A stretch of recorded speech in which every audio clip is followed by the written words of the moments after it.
नाशिकमध्ये घरगुती गॅसची चोरी करून व्यावसायिक सिलेंडरमध्ये भरणारी टोळी गजाआड 3,15,000चा मुद्देमाल जप्त।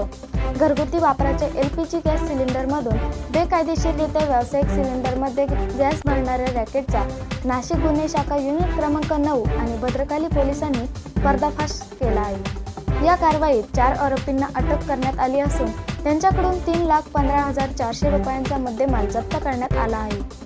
ठिकाण कुट्टी बाजार, भद्रकाली परिसर, नाशिक। कारवाई एका पत्र्याच्या शेडमध्ये अनधिकृत मशीनच्या साहाय्याने गॅस रिफिलिंग सुरू असताना पोलिसांनी छापा टाकला। अटक केलेले आरोपी पुढील प्रमाणे: संदीप संतोष चव्हाण, आसिफ अहमद शेख, अनिल लहू घोडे आणि संतोष अशाक पटेकर। जप्त मुद्देमाल पुढील प्रमाणे: 33 घरगुती सिलेंडर, 13 व्यावसायिक सिलेंडर, 2 गॅस भरण्याचे मशीन, 2 इलेक्ट्रॉनिक वजन काटे आणि 1 3 चाकी मालवाहू वाहन।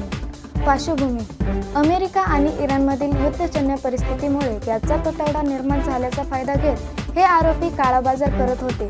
पोलीस आयुक्त संदीप कर्णिक यांच्या मार्गदर्शनाखाली गुन्हे शाखा आणि भद्रकाली पोलिसांनी ही संयुक्त कामगिरी केली। पुढील तपास भद्रकाली पोलीस करत आहेत।